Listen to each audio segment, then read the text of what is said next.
Orban. Orban. Backyard fish farmers. Ayan. Makikita na po natin, unti-unting lumilitaw na yung mga isda natin kasi dinidry natin sila ngayon, no?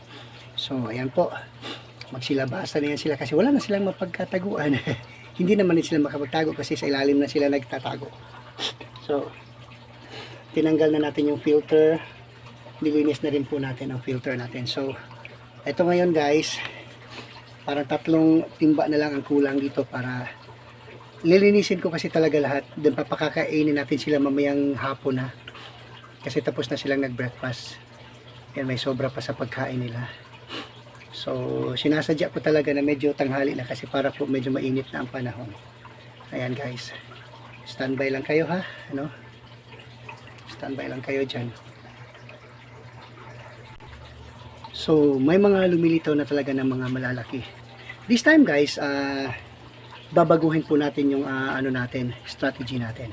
Kasi nga medyo these pond are very maliit po para sa kanila, no. So ang gagawin po natin ay ililipat talaga natin yung mga maliliit.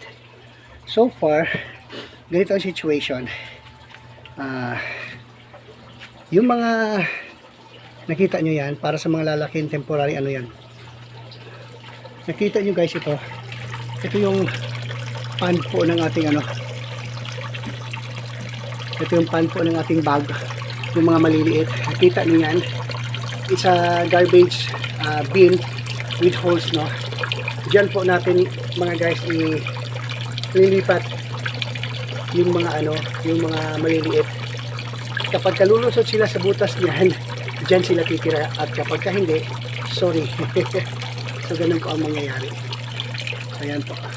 Yung mga matitira po na mga malalaki dyan sa basket, yun po ang ilalagay natin dito later on. Para naman din ibalik natin doon sa ating bin.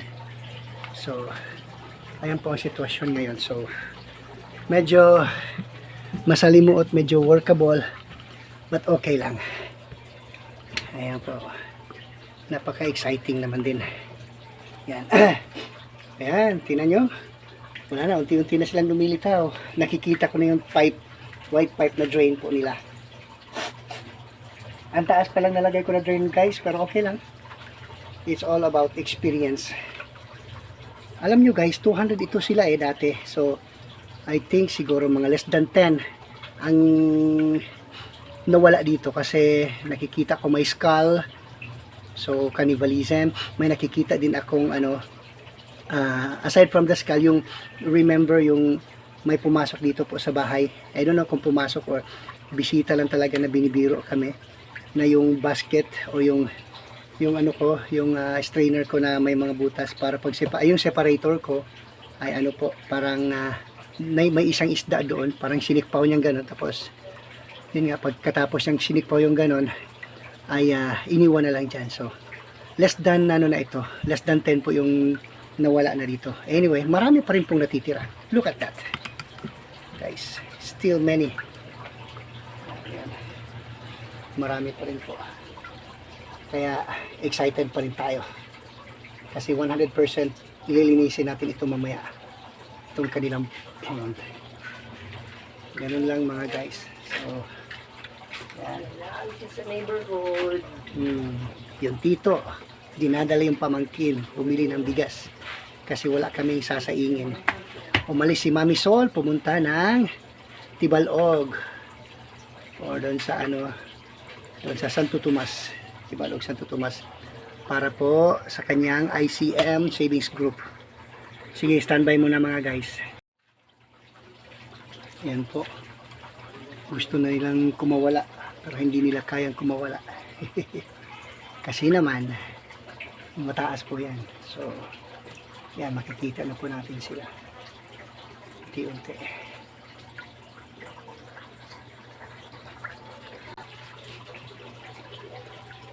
Ayan mga ka-Orban, malilikot na at saka napakalaki na. Malaki masyado na sila. Yung iba talaga parang nagwala laki. Yung iba rin naman ay napag-iwanan, kaya isa-separate ko na talaga sila para medyo luluwang yung space nila at hindi nila mabubuli yung mga maliliit.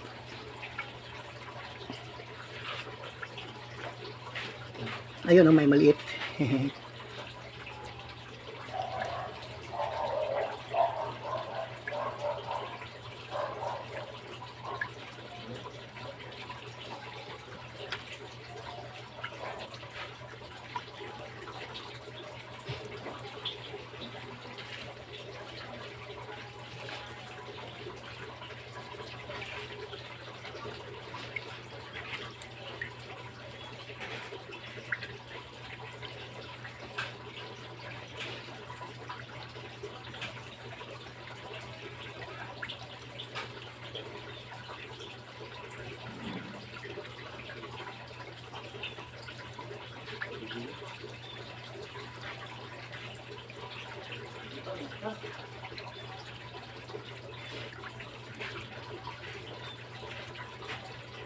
Okay, ito last na na-fail ko ito. At sisipawin na natin sila.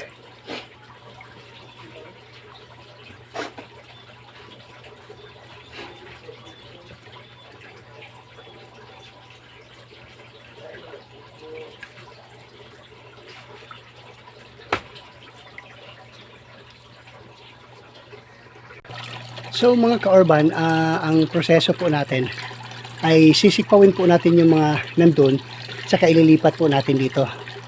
Okay? So,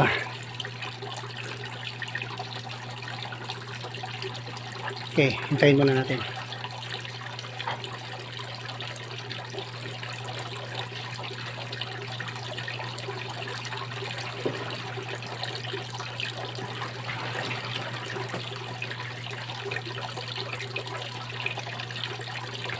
Okay, as we can see po, meron tayong mga hito dito. Ilalagay po natin sa ating separator. Tingnan natin kung mag-effect bang ating separator. Kung makakalabas ba talaga sila o hindi nila kayang lumabas. Napakalaki. Imamanual ko na lang po yan sila. Parang walang lumalabas mga ka-urban. Parang hindi sila nakakalabas. Hindi sabihin nun, labas na. Yan, labas. Wala. Napakalaki talaga. Walang nakakalabas.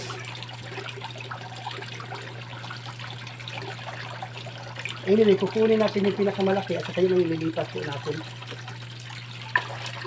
Okay.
Kung mga maliliit dito kayo. Huwag kayong magbulihan ha. Huwag kayong magbulihan. Ayan po mga ka-urban. Diretso na po tayong hahakot dito. Ayan, sige, pasok dyan, pasok dyan, pasok dyan. Dalawa lang. Unfair naman.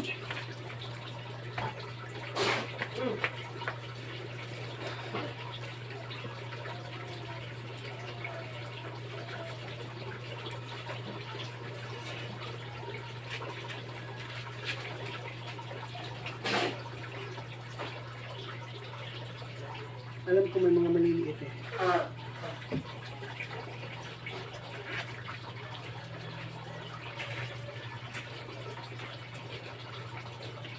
So medyo mahirap hulihin. Sisikpawin natin.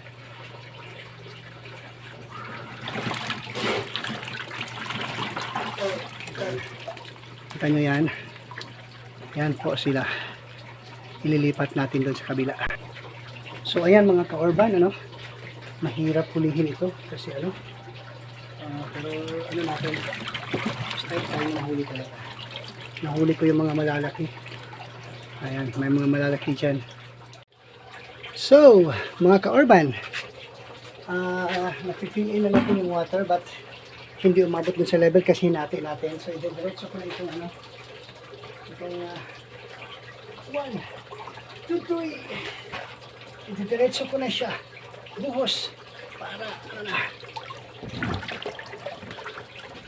Okay.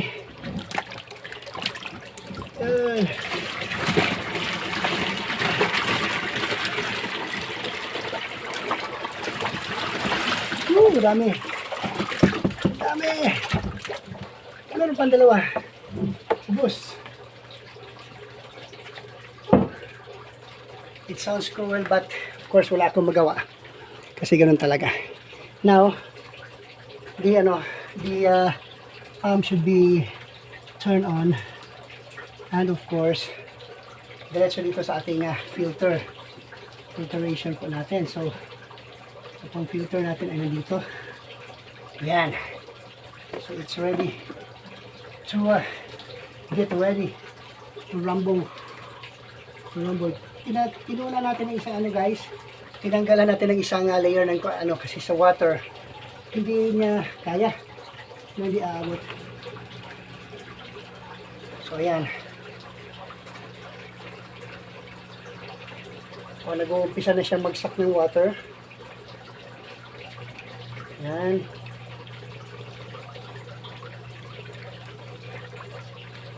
So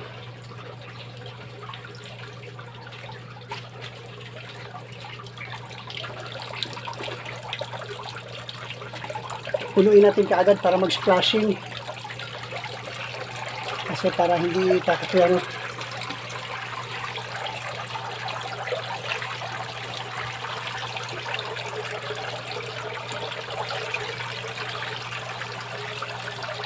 Yan, pinulungan ko na. Tingnan natin kung kaya nyo i-fill yung water. Okay, preparation. Mahina yung ano niya eh.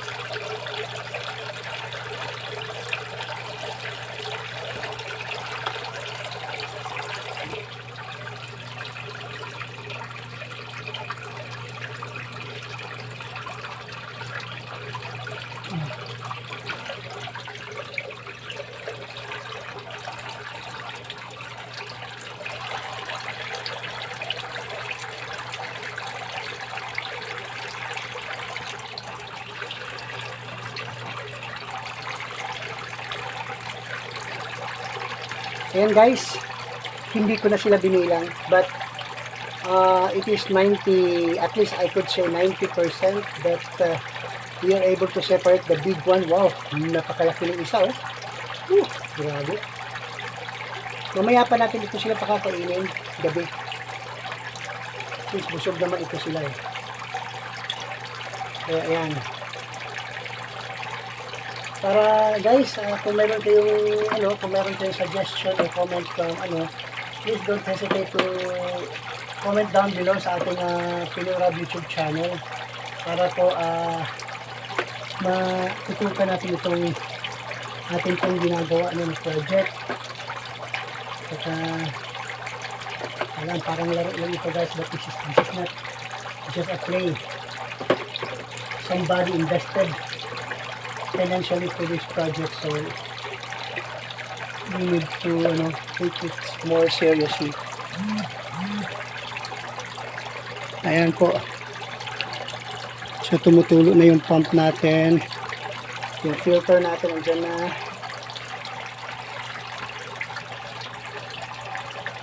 Bakit po siya humina?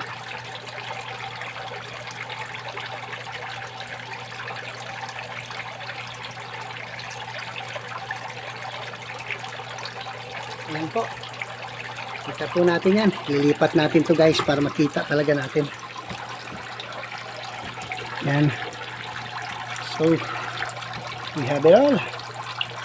Malalaki na sila mga guys, ano? Yan, malalaki na po yan.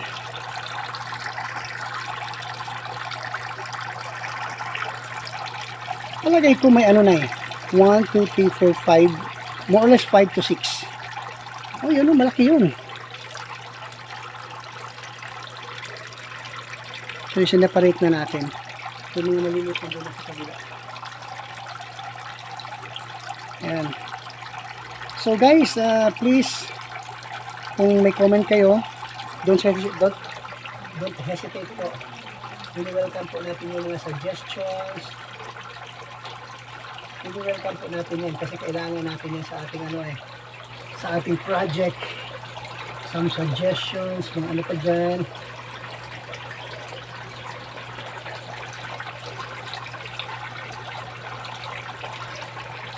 Humina itong baka siguro may nakatabunan.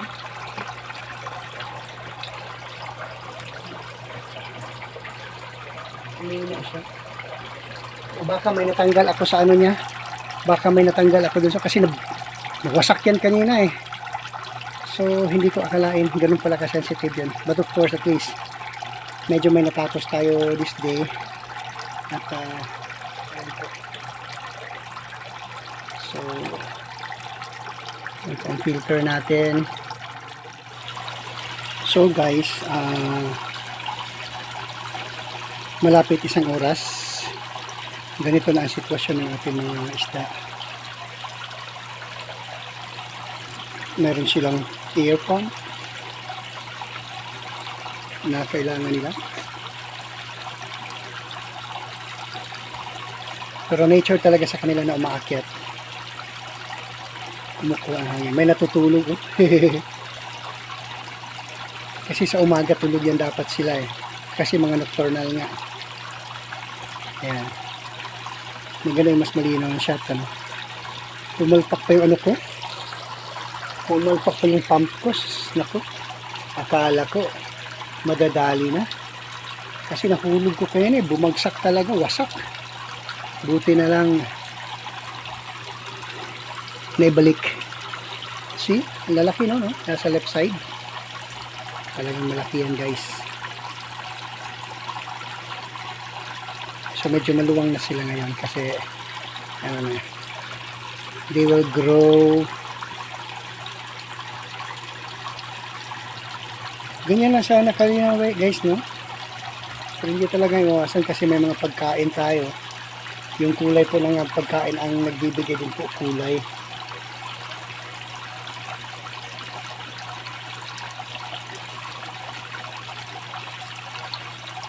Kaya yan. Bukas dadagdagan natin ng water kasi naubusan ako ng naubusan talaga ako ng tawag dito. Yung parang stored water. Kasi papalipasan talaga ng isang araw. So sabi ni Doc, basta't maibilad mo lang sa araw sa mainit. Kahit na 1-2 oras lang, okay na yun. Pero ito hindi kasi dapat mawala talaga yung mawala talaga yung ng tawag dito. Ng chlorine.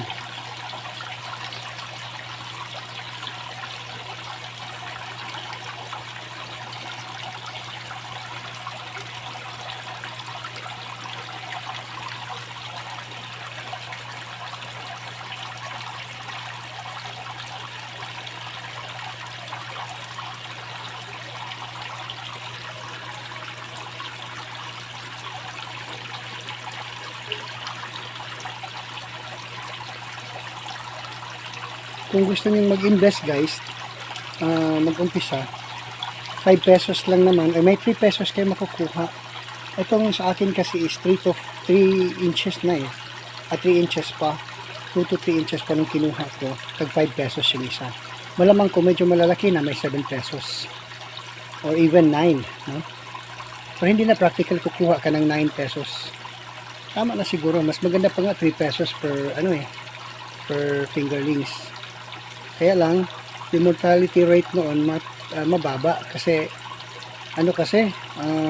bata pa, hindi pa gano'ng nakakasurvive sa mga tawag dito. So ito kasi mga hito, basta kapag maliliit, pa talaga sila. So may nakikita na ako mga gagawin kong breeders, guys. Ayun, oh, lilit. Wow. Nakakatuwa tignan, refreshing. Kasi ayan, malaki na sila. Alam ko one of these days, after 6 months to 10 months, breeder na yung mga yan. So pwede na nating i-breed. Second ano na natin yon. Second stage na natin yung mga, third na siguro. Anong stage ba yun sa pag-aalaga, no? Kasi magbe-breeding na tayo, magpa-fertilize na tayo, paano yung egg nila, dito ganon. So ganon po. Pero so far, pagtsagaan muna natin ang ganito. Yan, bumubuga ng hangin. Lakas ng hangin, no? 40 watts lang yan, guys. Mga ka-orbang, 40 watts lang yan. Yung kabila, yung maliit na pump is 45. Mas malaki yun. Malakas. Tinanggalan pa nga naman. Tinanggalan natin ng isang filter kasi bukas ikakabit ko ito. Tinanggal natin to, guys, kasi hindi aabot yung water natin.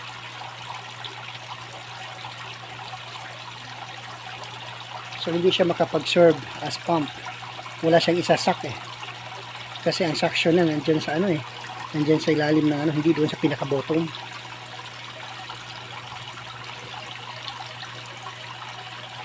Malino na yung filter natin. Na.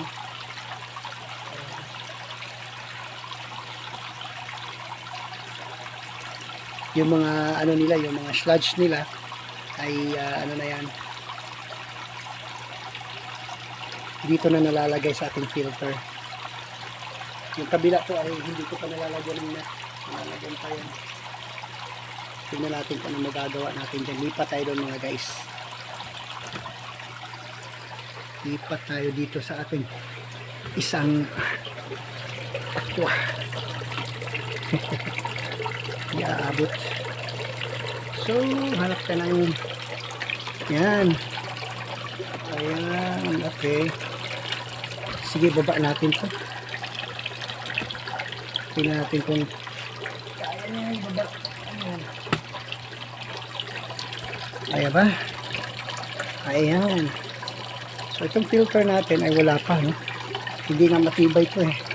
Nagagatakot, baka bumigay itong itong pako na nilagay ko. Pero gagawa natin ang paraan para tumibay po yan. Ito, mapapansin po ninyo, medyo maliliit sila. Kaya nga, sinipalit ko na.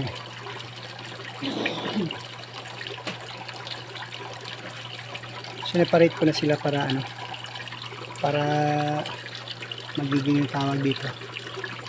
So, sige, urong kayo doon. Urong.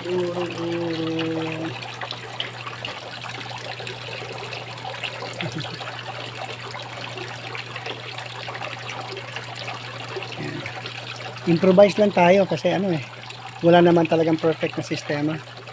Depende lang yun, pero may makikita kang mga concrete talaga ang pool ngayon. So yun din, may mga sistema din sila kung paano sasalain yung mga sludge, yung mga yung mga dumi ng ng ating hito. Ayan po sila, guys.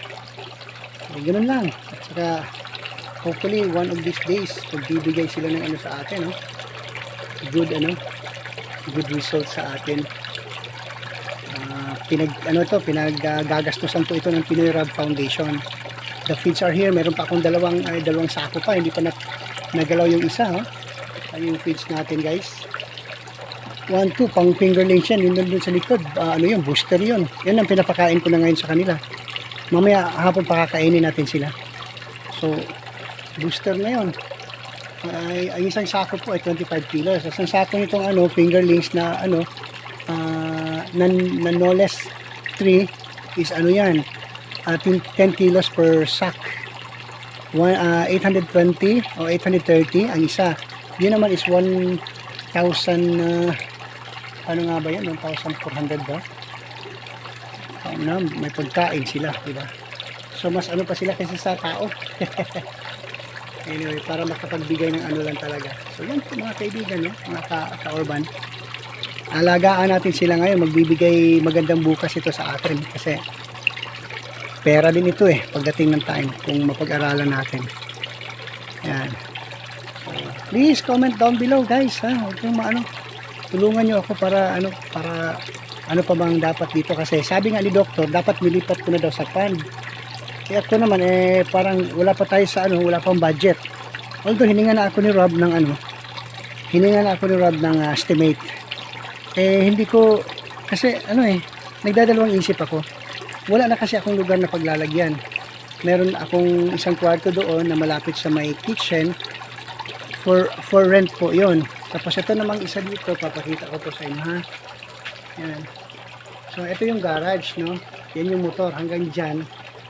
Kasi dito, itong may nakasemented na ito hanggang doon sa may yan sa may wall na yan. Nakikita nyo yan. Yung yung tawag diyan. Yan siya yan. Is yan? Parang tutorial room ng music. So at saka yun doon naman sa sa likod niyan, isang kwarto, makikita nyo ito. Kwarto po yan. Yan, kwarto po yan. So gawa ng kwarto po yan ay hindi pwedeng kasi bago ko lang talaga inassemble yan o bago ko lang ginawa. So hindi ako nagdadalawang isip ako na kung baklasin ko na naman ulit tapos maglalagay ako ng pan doon or dito maglalagay ako ng pan, so masasacrifice yung room ko or else gagawin ko yung music room pero parang gusto ko kasi na yung music room nandun sa labas yung pintuan. Pwede ko rin lalagyan siguro ito dito ng lalagyan ko na lang ng wall dito diretso dyan pa ganun para kung room man yun ng music is pero kailangan din talaga ng convenience. So hindi po kasi walang aircon dyan. So mas maganda, gusto ko kasi sa music room is open, no? Open talaga ang gusto ko sa music room. Kaya guys, yan ang situation. So meron tayong ito kasi tatanggalin ko kasi yan. Mga gamit yan for dito sa bahay. Meron tayong mga carpentry tools, meron tayong mga mechanical tools, meron tayong mga electronic tools na katulad ng irons. Ayan, dito po nilagay natin yung yung fish po natin. So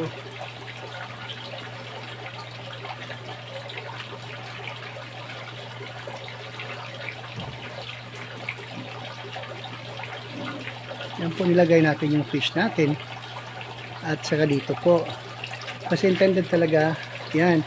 So ang mangyari nito mga kaibigan, kapag naisemento ko na po itong pinaglagyan ng motor dyan, pag nasemento ko na yan patakbo dito hanggang doon sa dulo po ng nilagyan natin ng aquarium o yung pond natin ay itatapat na natin ito siya. Ito itatapat na natin doon, tatabi natin sila para doon talaga ang lahat ng isda.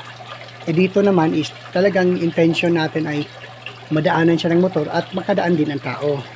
So kasi pag may sasakyan na tayo, papayag tayo sa hindi kapag may mga progress kasi mga kaibigan, so hindi talaga maiwasan, no? Bibili talaga tayo ng sasakyan or somebody or something else na magkakaroon tayo ng sasakyan. So this is a garage talaga. So kaya pwede natin i-sacrifice yung natin, yung mga aquariums natin. Hanap tayo ng paraan kung saan natin ilalagay para may garage yung sasakyan natin. Ganun po. Kung gusto niyo pong makatulong, please comment down below. Suggest kayo kung anong magandang gawin dito sa lugar natin kasi I have only 99 square meter o sabihin na natin 100 square meter itong lugar na ito. So almost hindi naman yata 1/4, sabihin na natin 1/4. Yun po ang excess ngayon na hindi talaga kasi 1/4 kasi maliit lang. Sabihin na natin 1/5 of the portion dito sa bahay o dito sa loob. So yun lang mga kaibigan, maraming salamat.